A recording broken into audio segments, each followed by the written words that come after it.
We're on the back end of the holidays and into the new year, and for this first episode of season 4, I'm reflecting on having my kids home for the holidays, how soul recovery has really helped me to be present with them and my husband in new and different ways, healthy ways, happy ways, allowing whatever is, good times and even the hard times.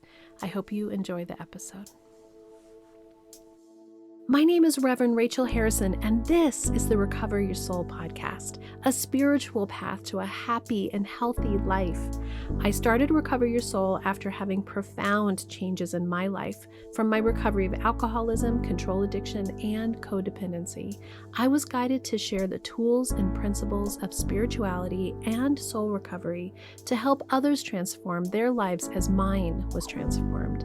For us to overcome external circumstances, we must first turn the attention to ourselves, focusing on inner change. Positive results in our lives will follow.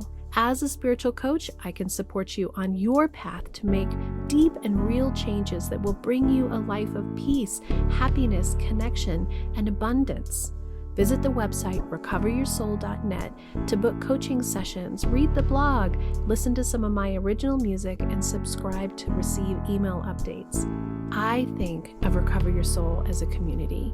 Follow us on social media, join the private Facebook group, and even our monthly soul recovery support group on Zoom to support each other and connect. For an extra episode each week and to support the podcast, become a Patreon member or subscribe on Apple Podcasts. Together, we can do the work that will recover your soul.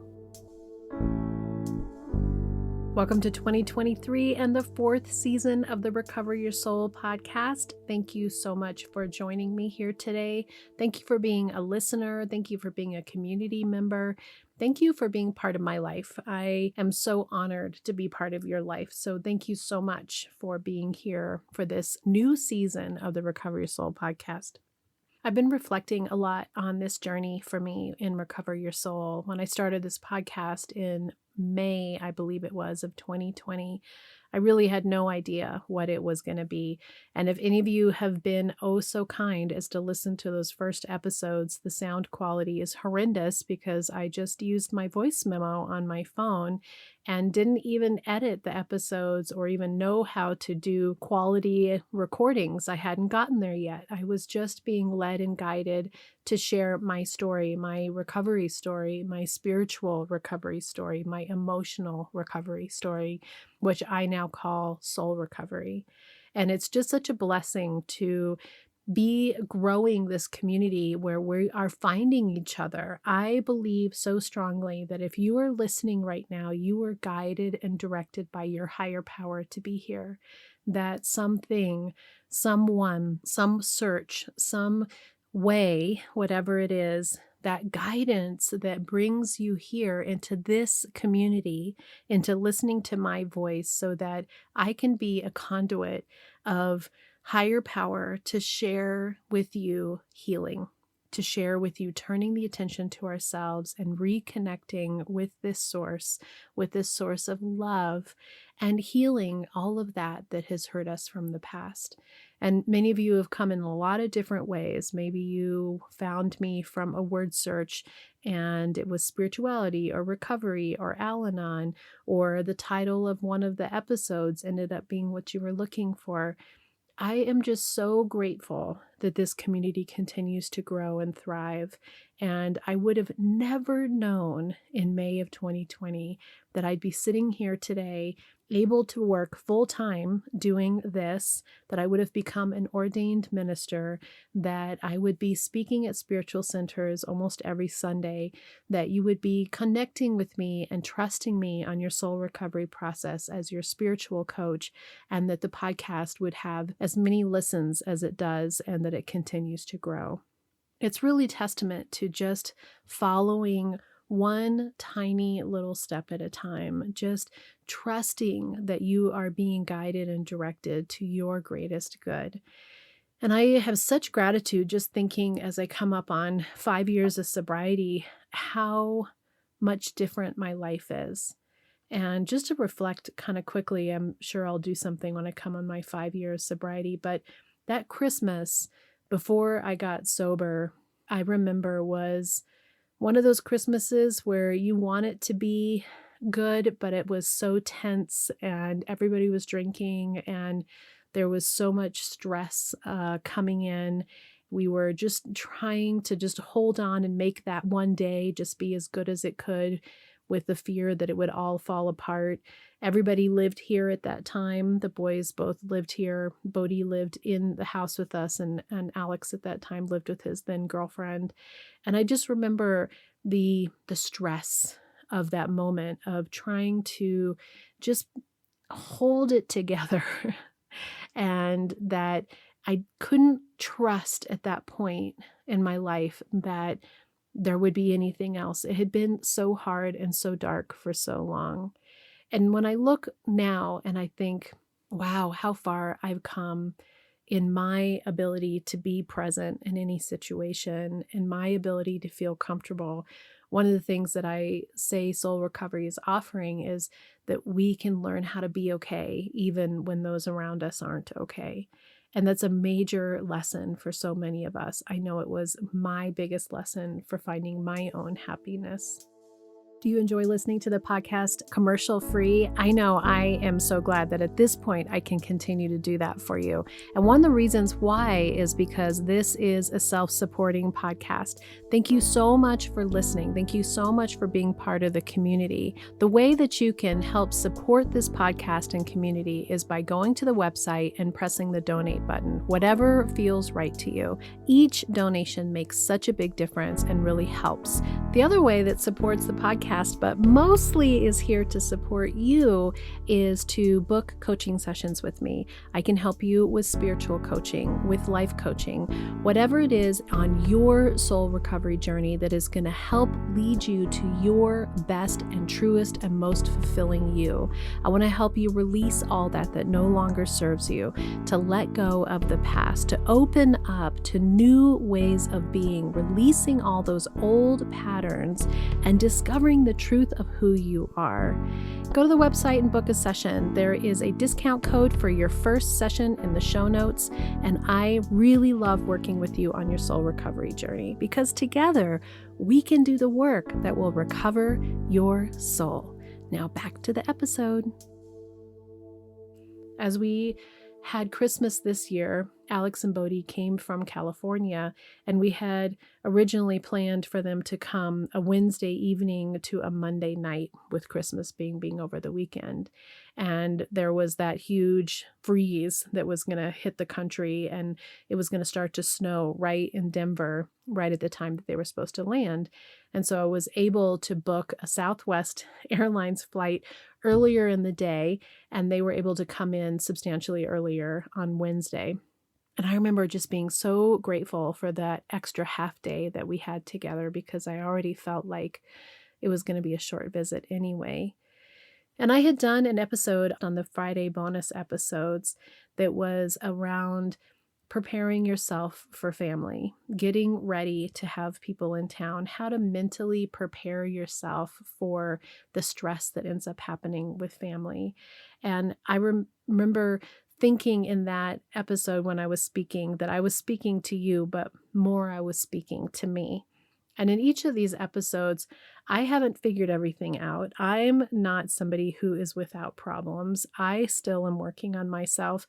This podcast is really a reflection of my journey, my life that came from being an alcoholic, came from being a codependent, came from being an untreated Al-Anon, came from my own inner self that needed everything around me to be okay. I had what I call control addiction, but really it was control issues that I wanted to try to make everybody be okay so that I could be comfortable, so that I could relax. And that was never happening, so I was never relaxed. And so this journey of soul recovery has been something that I'm sharing with you. It is my ongoing process. I am still working it. Believe me, I am still working it. But when I look back to that Christmas 5 years ago, compared to this Christmas this year, I can reflect on how much has happened in my life internally and then is reflecting outward into my life that is creating substantially positive changes in my life for those around me, for my family, for my friends. And I can't be more grateful for how different it felt from that Christmas to this Christmas. And it was a very real Christmas. They came in a little bit early, and I was already preparing myself for the knowledge that it was going to be real, that we have these adult men who go back and forth between using and not using, that go back and forth from being okay to not being okay. They are being actual human beings who are trying to figure it out. And I'm in this process of allowing them to be exactly who they are. I'm practicing all the principles that I share with you. I'm practicing giving my advice when asked, like the last episode, versus inserting my opinion constantly, which is what I used to do. I'm practicing allowing them to just be whoever they are and to not try to manipulate or mold all of our relationships. I'm practicing the ability for me to take care of myself in situations, to know when I need to step out, know when I need to be quiet, know when I need to speak up, and allowing the situation to be whatever it is, and being uncomfortable sometimes, being okay with it being uncomfortable. So I knew coming into this trip that I wanted to have not where I used to do expectations, but where I'm setting an intention for myself, not an intention of how I want everybody else to be, but an intention of how I wanted myself to show up. Who did I want to be? And what I love about soul recovery is in this self-reflection and the releasing of control of anything outside of ourselves. I say it over and over. I'll say it every episode. We have no control over any person, circumstance, thing, situation, whatever it is outside of ourselves. The only thing we can control is us. And when we hand that control over to somebody else by saying, if you'll be happy, if you can be okay, if the situation is perfect, then I can finally be okay, then we don't even have control over ourselves. So we're taking our power back and we're controlling our responses. We're controlling our emotions. We're allowing our emotions. We're allowing ourselves to feel. We're allowing ourselves to be in it and not be responsible for everybody else who is in it. So the kids came early, which was great. And there was some of the juggling that needs to happen, that when you have family members that haven't been around for a while, the just sort of juggling of how personalities are, what is the situation going to be like? We're putting 4 adults back into a small space where they don't really have their own personal private spaces, and everybody unpacks all their stuff, and it's like a big jack in the box where everything just it all falls out all over everything. And my word that I had given myself before the trip was I wanted to be flexible. I wanted to be flexible, and I wanted to be relaxed, and I wanted to be content.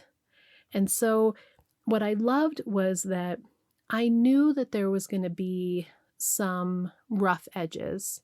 And in expecting rough edges rather than being afraid of rough edges, I feel like it allowed for the unfolding of whatever was going to happen in the situation. Alex and Bodie were sweet enough to sit down with me and record an episode that will be on the Friday bonus episode this week. So if you're interested in hearing that and you're an Apple Podcast subscriber or Patreon member, that will be on Friday. And if you want to hear it and you're not one of those, I would love for you to support the show and be able to get that extra bonus episode each week. It was a really poignant conversation with them about us learning to allow each other to be who we are.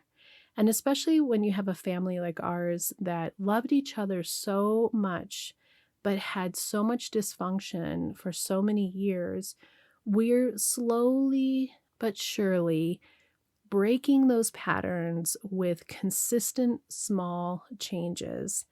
consistent awarenesses, consistent working on all of our parts to better our relationships with each other, to better our communication as a family. And I could really see that happening on this trip. One of the things that Rich and I agreed on before they came was we were going to allow them to just be who they are, where they're at. And even though I don't drink, I've quit saying Rich is sober as well, because that is his journey to have. And to my understanding, he is still not drank since he made that commitment coming back from Mexico. But again, I'm taking my responsibility for myself, since my understanding is that we have a sober home as our general living, and I am a sober person. We can get caught up in saying, you're going to come here and there's going to be nothing here at this house. You can't drink or do anything at this house. And if that is what feels right in your environment, do what feels right for you. Again, I love in soul recovery that there isn't a one size fits all model. This is really about us having clarity of what is right for our spiritual development, for our comfort, for our growth, letting go of control of others, and also having flexibility, but clarity of what we need. Now, in my life, in my sobriety, having been sober almost 5 years, I don't have any part of me that is tempted by being around smoking pot or drinking or whatever it is. I wouldn't want to do that. I am so happy in my life where I'm at right now that it doesn't tempt me. But for some other people, they may be tempted. So in our situation, what we decided was we wanted to just be with our kids. And we know that in their regular world that they live in, their lives are not unmanageable by their use, that they're out working and having their jobs, being young people. And we wanted them to just come to our house and be comfortable. And so the boys asked if it would be okay if they smoked pot in the garage and if they drank in the house. And we said that would be fine. What I watched is that side of me that can get scared. And there was never anything out of control. They were always respectful. They weren't completely checked out. They were definitely, relaxed, to say the least. And we joked a lot about it and laughed a lot about it and learned how to kind of poke fun at it. But it didn't feel like it was over the top for me. And so for me, what I just wanted was I wanted them to be able to just relax into themselves. Another reason why this works for me is because I actually trust that this is part of their young adult life, and that we talk so much about it and using and being sober and what does that look like, and doing soul recovery, even if they're using, that my trust is that they're not falling into a deep pit. But again, what I stress is this is our family. So I want to emphasize that I'm speaking for myself and for our family, and what is working for us is I need to allow them to have their own journey so that when they make their choice, they're making it for them in a long-term way that is what they want, instead of feeling shamed or disappointed by us. Rich and I talk about this all the time. I'll go back and think about the fact that I didn't get sober 100% till I was 48 years old.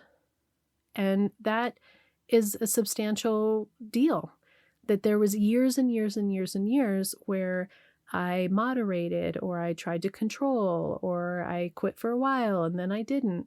And would I love for my kids to not have to go through that? Do I wish for them to have it different? Of course I do. Of course I do. But it's not mine to force or to push or to make them feel shameful of. I'm going to be much more successful allowing of whatever boundaries feel appropriate and right to me, so that they can come to me and share what's going on with them, and I can support them in a way that is healthy and correct for me. So with all that said, and that they're in their arena hanging out with us and having beers and going off into the garage, We had 99% of the trip was fantastic and had this ability for us just to be together. And everybody was relaxed.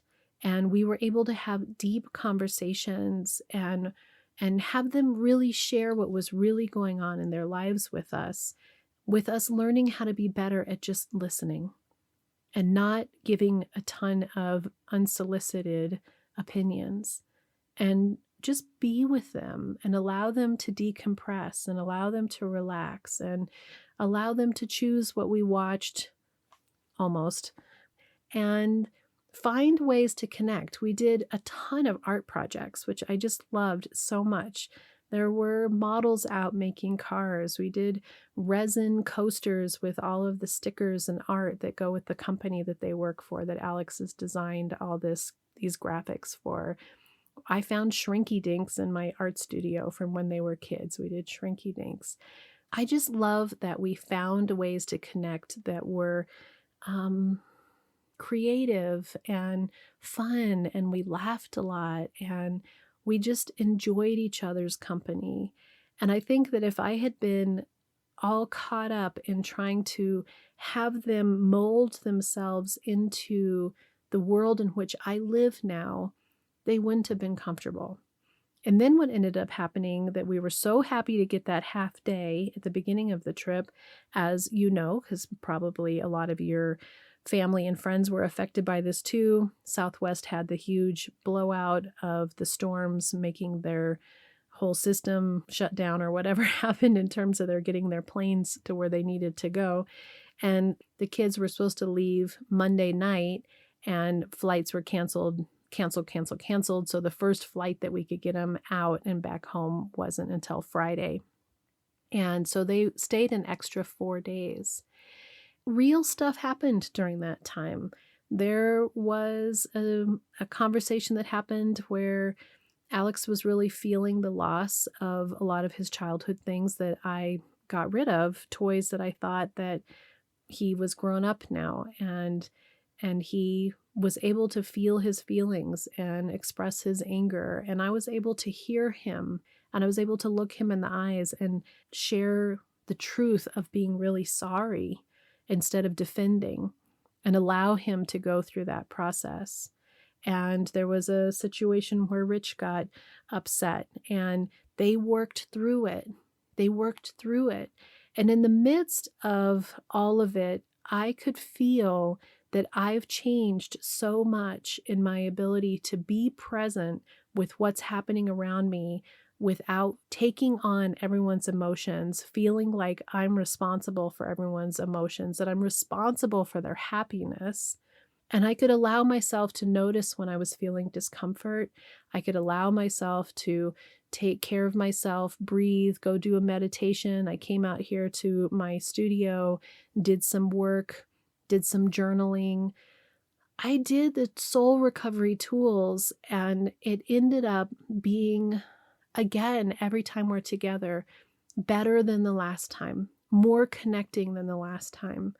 And I watch myself as a human being who had these 2 children, separating away from that attachment to being their mom and reconnecting with them as men and as spiritual souls. The other great thing that happened on this trip was that Rich and I stayed connected, and that I did a much better job of not feeling like I'm supposed to be the referee or I'm responsible for everybody's interactions with each other. I just stayed in my lane, and that allowed me to stay connected to my husband, because he's my husband, not just the father of my children. And I'm just so pleased with how it all went. And the episode with the boys that will air on Friday was really touching, with them sharing their own journey and their own desires to change their lifestyles in small ways, to make changes for themselves that really come from inside of them.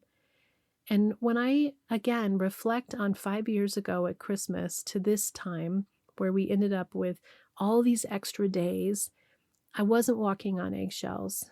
I wasn't waiting for it to be over. I was just being in the moment. I was conscientious of loving them for exactly who they are right now and enjoying the moments that it was just at that moment, and not bringing in a whole bunch of past and not being afraid of the future. It was probably the most in the moment and presence that I've been with the family yet. It continues to get better. It continues to grow. And so by the time we took them to the airport and made sure we actually went in with them to make sure that they got tickets so that we didn't drive away with them stranded at the airport, there was just so much love and appreciation for each other. And that's what I wanted. When I set my intention of what I wanted for the trip, that's what I wanted. And that's what I want for my life. And I think of 2023 and this upcoming year, and I continue to have gratitude that I get to share with you my continued spiritual growth and development, my continued healing, because we're in this together.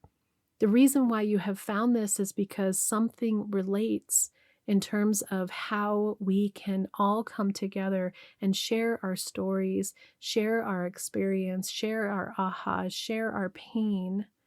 And in that, it gives us each permission to grow and be stronger, to be more connected to our spiritual self, to feel our feelings, to release all that no longer serves us, to let go of the past and the pain from the past. We're in soul recovery together.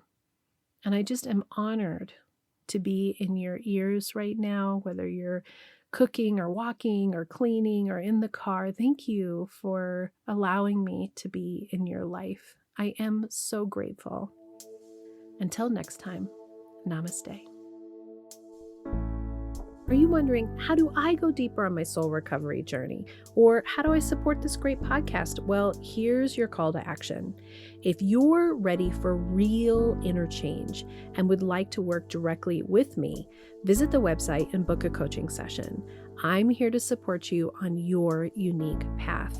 I'm here to help you let go of the past, to deepen your connection with higher power, whatever that is for you, and then to discover and step into a happy and healthy life of your making. You can also become part of the Soul Recovery community. One way is to join the support group. It's the first Monday of every month. It's on Zoom from 6 to 7 p.m. Mountain Time, and you can register on the website and get your Zoom link. It's the same link every month. We are also on social media. Of course, there's Facebook, Instagram, TikTok, YouTube, and now even Insight Timer. Yes, lots of ways to connect. There is even a private Facebook group that will allow you for more communication and conversation about soul recovery with your community. If you would like an extra bonus episode every Friday, you can become an Apple Podcast subscriber or choose your tier level of giving on Patreon.